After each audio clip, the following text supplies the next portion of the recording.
اعوذ باللہ من الشیطان الرجیم بسم اللہ الرحمن الرحیم الحمد للہ رب العالمین الرحمن الرحیم مالک یوم الدین صدق اللہ مولانا العظیم۔ بہت خوش قسمت ہیں ہم لوگ کہ اللہ رب العزت نے آسمان سے اترنے والی تمام کتابوں میں سب سے افضل، سب سے اجمل، سب سے احسن قرآن پاک اس امت کے تمام افراد کو نصیب فرمائی۔ ایک وقت وہ تھا کہ بنی اسرائیل کا پوری دنیا میں ڈنکا بجتا تھا۔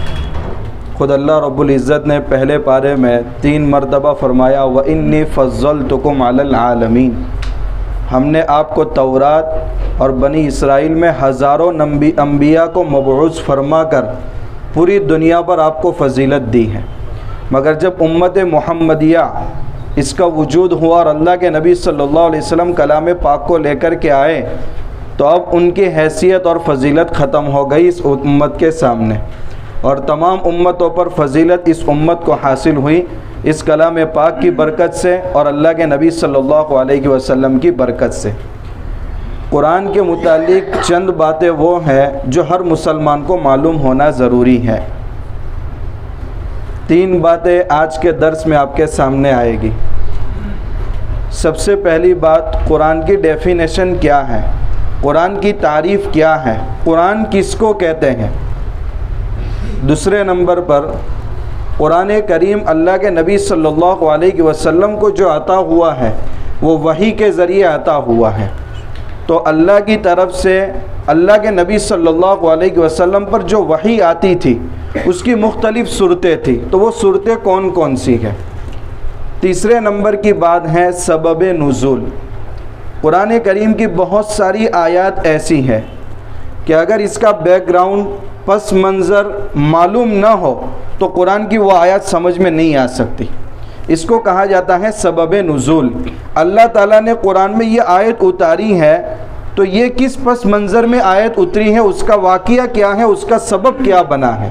تو 3 چیزیں آج آپ کے سامنے آئے گی۔ نمبر 1 قرآن کریم کی ڈیفینیشن، نمبر 2 قرآن کریم وحی کے ذریعے آپ تک پہنچا ہے تو وحی کی صورتیں کیا ہوتی تھی، اور نمبر 3 قرآن کریم کی آیات کا سبب نزول کس کو کہتے ہیں، وہ پس منظر کیا ہے۔ سب سے پہلے ہم بات کریں گے قرآن کی تعریف اور اس کے تعارف پر۔ یہ قرآن کا جو لفظ ہے اس کا میننگ اگر آپ معلوم کرنا چاہیں گے تو 2 میننگ آپ کے سامنے آئیں گے۔ قرآن ایسی کتاب کو کہا جاتا ہے جو بار بار پڑھی جائے، اور اس دنیا میں اس وقت بہت ساری کتابیں بار بار پڑھی جاتی ہیں، مگر قرآن کو جتنا پڑھا جاتا ہے اتنا کسی کتاب کو نہیں پڑھا جاتا۔ 24 گھنٹے میں 1 سیکنڈ کا 1000واں حصہ بھی ایسا پاس نہیں ہوتا جس میں دنیا کے کسی کونے میں قرآن کی تلاوت نہ ہوتی ہو۔ دنیا کا آخری چھوٹا سا ملک فیجی، جہاں سب سے پہلے فجر کا ٹائم ہوتا ہے، وہاں سے جیسے جیسے آگے بڑھیں گے وہاں سے قرآن کی تلاوت کی ابتدا ہوتی ہے، اور 24 گھنٹے میں پوری کائنات میں کوئی سیکنڈ کا 1000واں حصہ بھی ایسا نہیں گزرتا جس میں قرآن کی تلاوت نہ ہوتی ہو۔ البتہ ہم بد نصیب ایسے ہیں کہ ہمارے 24 گھنٹے ایسے ہی گزر جاتے ہیں مگر قرآن کی تلاوت کا موقع ہم کو نہیں ملتا۔ بہت سارے اللہ کے بندے ایسے ہیں جو کسی سیکنڈ کے 1000ویں حصے کو ہی بغیر تلاوت کے پاس ہونے نہیں دیتے۔ تو قرآن ایسی کتاب کو کہا جاتا ہے جو بہت زیادہ پڑھی جائے۔ اس کا دوسرا میننگ ہے جو ایک دوسرے کے مشابہ ہو۔ قرآن کے مضامین اور آیات پر اگر آپ غور کریں گے تو اس کے مضامین ایک دوسرے سے ملتے جلتے ملیں گے، اس لیے قرآن کا دوسرا میننگ بھی قرآن پر فٹ ہوتا ہے۔ تو قرآن ایسی کتاب جس کی بہت زیادہ تلاوت کی جائے یا جس کے مضامین ایک دوسرے سے ملتے جلتے ہو اس کو قرآن کہا جاتا ہے۔ اس کی تھوڑی لمبی تعریف اگر کرنا چاہیں گے تو قرآن ایسی کتاب کو کہا جاتا ہے جس کے الفاظ اللہ کے نبی صلی اللہ علیہ وسلم پر اتارے گئے ہیں۔ عربی میں اس کی تعریف کرتے ہیں القرآن المنزل علی الرسول المکتوب فی المصاحف المنقول عنہ نقلا متواترا بلا شبہۃ۔ بس اس کا خلاصہ یہ ہے کہ جس کے الفاظ اللہ کی طرف سے اللہ کے نبی صلی اللہ علیہ وسلم کو دیے گئے ہوں۔ معلوم ہوا حضور کی جتنی بھی احادیث ہیں ان کو قرآن نہیں کہا جا سکتا، کیونکہ اس کے الفاظ حضور کے ہیں، اللہ کی طرف سے وہ الفاظ نہیں آئے۔ بہت ساری کتابیں اللہ کی طرف سے اتاری گئی ہیں مگر وہ اللہ کے نبی پر نہیں اتاری گئی ہیں، دیگر انبیاء پر اتاری گئی ہیں۔ تو قرآن کے الفاظ وہ ہیں جو اللہ کے رسول صلی اللہ علیہ وسلم پر اتارے گئے۔ معلوم ہوا آسمانی دیگر کتابیں، تورات ہے، زبور ہے، انجیل ہے، اور تاریخی روایت کو مانے تو یہ جتنی بھی ویدیں ہیں، رگ وید، یجور وید، سام وید اور اتھر وید، تاریخی روایتوں کے مطابق یہ بھی آسمانی کتابیں ہیں، مگر برہمنوں کا علمی اجارہ داری اس پر ہے، وہ کسی کو پڑھنے کا موقع نہیں دیتے، بلکہ دلیتوں کو حق ہی نہیں ہے کہ وہ علم حاصل کرے۔ تو وہ ساری کتابیں قرآن میں نہیں آئے گی، چاہے اللہ کی طرف سے وہ الفاظ ہیں مگر وہ اللہ کے نبی صلی اللہ علیہ وسلم پر نہیں اتارے گئے۔ تو قرآن ایسی کتاب کو کہا جاتا ہے جس کے الفاظ اللہ کے رسول صلی اللہ علیہ وسلم پر اتارے گئے ہوں، اور وہ اللہ کے نبی صلی اللہ علیہ وسلم کے زمانے سے لے کر 1450 سال ہونے کے بعد بھی آج وہ قرآن ہم تک پہنچا ہے اور تواتر کے ساتھ پہنچا ہے۔ تواتر کا مطلب یہ ہے کہ اس قرآن کے الفاظ کو نقل کرنے والی جماعت ہر دور میں اتنی رہی ہو کہ اتنی تعداد کسی جھوٹی بات پر متفق نہیں ہو سکتی۔ اتنی بڑی تعداد کے ساتھ یہ قرآن کا ایک ایک حرف محفوظ طریقے سے ہم تک پہنچا ہے۔ یہ تھی قرآن کی ڈیفینیشن اور اس کی تعریف۔ دوسرے نمبر کی بات ہے کہ اللہ تبارک و تعالیٰ نے وحی کے ذریعے قرآن اللہ کے نبی صلی اللہ علیہ وسلم کو دیا۔ وحی کبھی اللہ کے نبی صلی اللہ علیہ وسلم پر اس انداز سے آتی تھی کہ ڈائریکٹ اللہ تبارک و تعالیٰ قرآن کی آیات کا القاء خود آپ کے دل پر فرما دیتے تھے۔ اس انداز سے صرف قرآن کی 2 آیتیں اتری ہیں۔ سورہ بقرہ کی آخری 2 آیتیں آمن الرسول بما انزل الیہ من ربہ والمؤمنون اخیر تک، یہ 2 آیتیں ڈائریکٹ اللہ تبارک و تعالیٰ نے آپ صلی اللہ علیہ وسلم کے دل پر ان کا القاء فرمایا ہے۔ ان کی کیا فضیلتیں ہیں چند دن پہلے ان کے فضائل بھی گزر چکے ہیں۔ وحی کا دوسرا طریقہ اللہ اور اللہ کے رسول کے درمیان جبرائیل کا واسطہ ہوتا تھا۔ حضرت جبرائیل علیہ السلام وحی لے کر اللہ کے نبی صلی اللہ علیہ وسلم کے پاس آتے تھے، اور جبرائیل علیہ السلام کے آنے کی بھی 3 صورتیں تھیں۔ کبھی جبرائیل علیہ السلام اس انداز سے آتے تھے کہ بن دکھے، اللہ کے نبی صلی اللہ علیہ وسلم کو دکھتے نہیں تھے۔ پھر کیسے پتہ چلتا تھا کہ وحی کا نزول ہو رہا ہے؟ صحابہ کو بھی پتہ چل جاتا تھا۔ بخاری شریف کے ابتدائی صفحات میں وحی کا تذکرہ ہے، بہت لمبی مفصل روایت ہے۔ تو جبرائیل علیہ السلام کبھی آتے تھے مگر دکھتے نہیں تھے۔ صحابہ فرماتے تھے مکھیاں ایک جگہ جمع ہوتی ہے، کیسے بن بناہٹ کی آواز آتی ہے، ان کے گنگنانے کی آواز آتی ہے، ایسی آواز آتی تھی۔ کبھی گھنٹی جیسے مسلسل بجتی ہے اس طرح کی آواز آتی تھی، اور ہم سمجھ جاتے تھے کہ حضور صلی اللہ علیہ وسلم پر وحی کا نزول شروع ہوا ہے۔ کبھی جبرائیل علیہ السلام اوریجنل شکل میں آتے تھے، اور 2 مرتبہ اللہ کے نبی صلی اللہ علیہ وسلم نے آپ کو اوریجنل شکل میں دیکھا ہے۔ اور کبھی ایک مشہور صحابی حضرت دحیہ کلبی رضی اللہ تعالیٰ عنہ، جو انتہائی حسین اور خوبصورت صحابی تھے، ان کی شکل میں حضرت جبرائیل علیہ السلام آتے تھے۔ تو وحی کا ایک طریقہ ڈائریکٹ اللہ تعالیٰ دل پر اتارتے تھے، جبرائیل کو بھیجتے تھے، جبرائیل کے آنے کی 3 صورتیں ہوتی تھیں۔ کبھی ڈائریکٹ اللہ کے نبی صلی اللہ علیہ وسلم کو خواب دکھایا جاتا تھا۔ آپ جب صحابہ کو عمرہ کے لیے لے کر چلے تو یہ خواب ہی کا نتیجہ تھا۔ حضرت اسماعیل علیہ السلام کو حضرت ابراہیم ذبح کر رہے ہیں، اللہ نے فرشتے کو بھیج کر حکم نہیں دیا تھا بلکہ خواب میں بتایا تھا۔ تو نبیوں کا خواب بھی وحی ہوتا ہے، مگر قرآن کی کوئی آیت خواب میں نہیں آئی ہے۔ اور وحی کا آخری طریقہ ہوتا تھا کہ ڈائریکٹ اللہ تعالیٰ دل میں کوئی بات ڈال دیتے تھے، بس اس کے الفاظ اللہ کے نبی صلی اللہ علیہ وسلم لوگوں کے سامنے بیان کرتے تھے، مگر اس انداز سے بھی قرآن کی وحی نہیں آئی۔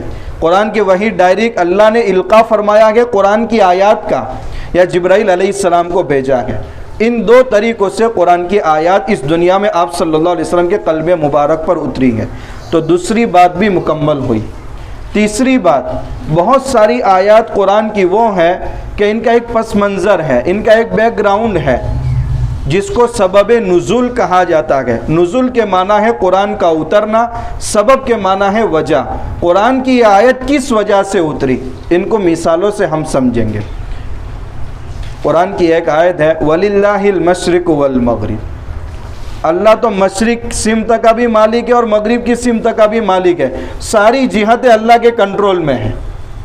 یہ آیت کس موقع پر نازل ہوئی ہے، اس کا پس منظر سمجھیے۔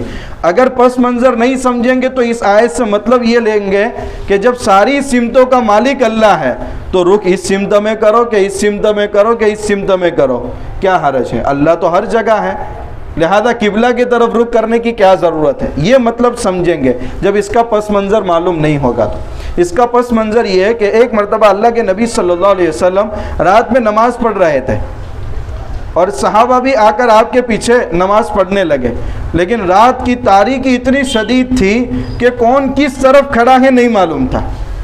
اب پوچھیں گے بھی کیسے؟ تو ہر ایک نے اپنے اپنے اعتبار سے تحری کر کے نماز شروع کی، کوئی اس طرف ہے، آدھے اس طرف ہے، آدھے اس طرف ہے۔ اب فکر لاحق ہوئی کہ ہماری نماز درست ہوئی کہ نہیں ہوئی۔ اللہ تعالیٰ نے یہ آیت نازل فرمائی وَلِلَّهِ الْمَشْرِقُ وَالْمَغْرِبُ۔ دیکھیے اگر قبلہ تم کو معلوم نہ ہو، کوئی بتانے والا نہ ہو، تو ایسے موقع پر دل کا اطمینان جس سمت کی طرف ہو جائے تحری کر کے اسی سمت میں نماز پڑھنی ہے۔ اب یہ پس منظر معلوم ہوگا تو مطلب سمجھ میں آئے گا کہ یہ ہر آیت ہر موقع کے متعلق نہیں ہے، بلکہ جہاں قبلہ کی سمت معلوم نہ کر سکتے ہو اور قبلہ کوئی بتانے والا نہ ہو اور وہ آلہ بھی موجود نہ ہو کہ قبلہ کی سمت معلوم کر سکے، اس وقت اگر آدمی دل کے اطمینان کے ساتھ کسی بھی سمت نماز پڑھ لے وہی سمت اس کی قبلہ بن جائے گی۔ اور نماز کے بعد معلوم ہوا کہ میں نے اس طرف نماز پڑھی ہے حالانکہ قبلہ اس طرف ہے تو بھی اس کی نماز درست ہو گئی، کیونکہ ایسے موقع پر اس کا قبلہ وہی بن جاتا ہے۔ یہ مطلب ہے وَلِلَّهِ الْمَشْرِقُ وَالْمَغْرِبُ کا۔ جب یہ بیک گراؤنڈ پس منظر معلوم نہیں ہوگا تو آیت سے پھر غلط فہمی شروع ہوگی۔ دوسری مثال، دوسرے پارے میں اللہ تعالیٰ نے فرمایا نِسَاؤُکُمْ حَرْثٌ لَکُمْ، تمہاری بیویاں، تمہاری عورتیں تمہارے لیے کھیتیاں ہیں۔ کیا مطلب ہے تمہارے لیے کھیتیاں ہے؟ ایک الفاظ کا ترجمہ ہو گیا مگر اس کا پس منظر سمجھ میں نہیں آیا۔ یہودیوں نے یہ کہنا شروع کیا مسلمانوں سے کہ اگر کوئی شخص اپنی بیوی سے ہم بستری کرتا ہے، جہاں جائز مقام ہے اسی جگہ کرتا ہے، مگر پیچھے کے حصے سے وہ اسی جگہ میں آتا ہے تو اس سے جو اولاد پیدا ہوتی ہے وہ احول اور بینگی اولاد پیدا ہوتی ہے، عیب دار اولاد پیدا ہوتی ہیں۔ یہ انہوں نے کہنا شروع کیا، ان کی تردید کی نساؤکم حرث لکم کے ذریعے۔ اللہ تعالیٰ نے فرمایا تمہاری بیویاں تمہارے لیے کھیتیاں ہیں اور اپنے کھیت میں دائیں جانب بائیں جانب کسی بھی طریقے سے تم اپنے کھیت میں آ سکتے ہو، اسی طریقے سے تم اپنی بیویوں سے ہم بستری کسی بھی طریقے سے کر سکتے ہیں، بس جائز مقام میں کرنا ہے، آگے سے پیچھے سے اوپر سے نیچے سے دائیں سے بائیں سے ہر طرف سے ہم بستری کر سکتے ہیں، لیکن آنا اپنے کھیت میں ہے۔ تو ان کی بات کی تردید ہو گئی کہ اگر کوئی پیچھے سے ہم بستری کر رہا ہے تو اس کی وجہ سے جو اولاد پیدا ہوتی ہے ان کا قول غلط ہے۔ نساؤکم حرث لکم، شریعت نے یہ طریقہ جائز قرار دیا ہے، بس آنا اپنے جائز مقام میں ہے، کسی طریقے سے آؤ۔ اب اس آیت کا یہ پس منظر معلوم نہ ہوتا تو یہ آیت کبھی بھی سمجھ میں نہیں آ سکتی تھی۔ ایک آیت یہ نازل ہوئی لیس علی الذین آمنوا وعملوا الصالحات۔ دیکھیے اسلامی احکام تدریجی طور پر نازل ہوئے ہیں، شراب کی حرمت بہت بعد میں نازل ہوئی ہے۔ تو شراب کی حرمت جب نازل ہوئی تو بہت سارے صحابہ اس دنیا سے رخصت ہو چکے تھے اور انتقال کے وقت تک خود ان کے پیٹ میں شراب موجود تھی، تو بہت سارے مسلمانوں کو فکر لاحق ہوئی کہ شراب کو تو آج حرام کر دیا گیا ہے، اور جن حضرات کی ان حالت میں ملاقات اللہ سے ملاقات ہوئی یا انتقال ہو گیا کہ ان کے پیٹ میں شراب ہے تو ان کا میدان محشر میں کیا حشر ہوگا؟ کیا وہ گنہگار ہوں گے یا ان کی مغفرت ہوگی؟ اللہ تعالیٰ نے 7ویں پارے کے دوسرے صفحے میں آیت نازل فرمائی لیس علی الذین آمنوا وعملوا الصالحات جناح فیما طعموا۔ وہ لوگ جو ایمان لائے اور نیک عمل کیے ان کے پیٹوں میں جو کچھ بھی موجود ہے کوئی حرج نہیں ہے، کیونکہ یہ حکم نازل ہونے سے پہلے ہے، لہذا اگر اس حالت میں ان کا انتقال ہوا ہے تو اللہ ان کو معاف کرے گا، ان کی گرفت نہیں ہوگی۔ تو اس آیت کو اسی وقت سمجھ سکتے ہیں جب یہ پس منظر معلوم ہو۔ وَالضُّحَى وَاللَّيْلِ إِذَا سَجَى مَا وَدَّعَكَ رَبُّكَ وَمَا قَلَى، بس پڑھ لیں گے ترجمہ کر لیں گے، لیکن اس کا پس منظر کیا ہے؟ اللہ کے نبی صلی اللہ علیہ وسلم کسی تکلیف کی وجہ سے 3 دن رات میں قیام اللیل نہیں کر سکے، تو ایک عورت آپ صلی اللہ علیہ وسلم کے پاس آ کر کہنے لگی تمہارے ساتھ نعوذ باللہ جو شیطان لگا ہوا ہے، وہ شیطان نے اب تمہارا ساتھ چھوڑ دیا۔ شیطان سے مراد اللہ تعالیٰ کو لے رہی تھی کہ تم رات میں قرآن پڑھ رہے ہیں، 3 دن سے تم قرآن نہیں پڑھ سکتے، تو تمہارے شیطان نے تمہارا ساتھ چھوڑ دیا۔ اللہ تعالیٰ نے اس کے جواب میں آیت نازل فرمائی، وَالضُّحَىٰ، قسم ہے سورج کی روشنی کی، وَاللَّيْلِ اِذَا سَجَا، قسم ہے رات کی جب وہ چھا جائے، مَا وَدَّعَكَ رَبُّكَ، آپ کے رب نے آپ کو چھوڑا نہیں ہے، وَمَا قَلَا، اور آپ سے ناراض بھی نہیں ہوا۔ ظاہر سی بات ہے اگر یہ پس منظر اور یہ واقعہ اگر معلوم نہیں ہوگا تو قرآن کی یہ آیت سمجھ میں نہیں آ سکتی۔ خلاصے کے طور پر وہ باتیں جو ایک مسلمان کو قرآن کے متعلق معلوم ہونی چاہیے، ان باتوں میں سے 3 باتیں آپ کے سامنے آ گئی۔ سب سے پہلی بات قرآن کی ڈیفینیشن، دوسرے نمبر پر قرآن کریم وحی کے ذریعے آپ صلی اللہ علیہ وسلم کو دیا گیا، تو وحی کے طریقے اور اس کی صورتیں کون کون سی تھی۔ نمبر 3 قرآن کی آیتوں کا سبب نزول، پس منظر اور بیک گراؤنڈ جس کا سمجھنا ضروری ہے تاکہ آیتوں کا مطلب سمجھ میں آئے، اور بھی چند باتیں رہ گئی ہیں، انشاءاللہ ان کا تذکرہ آپ کے سامنے کل کیا جائے۔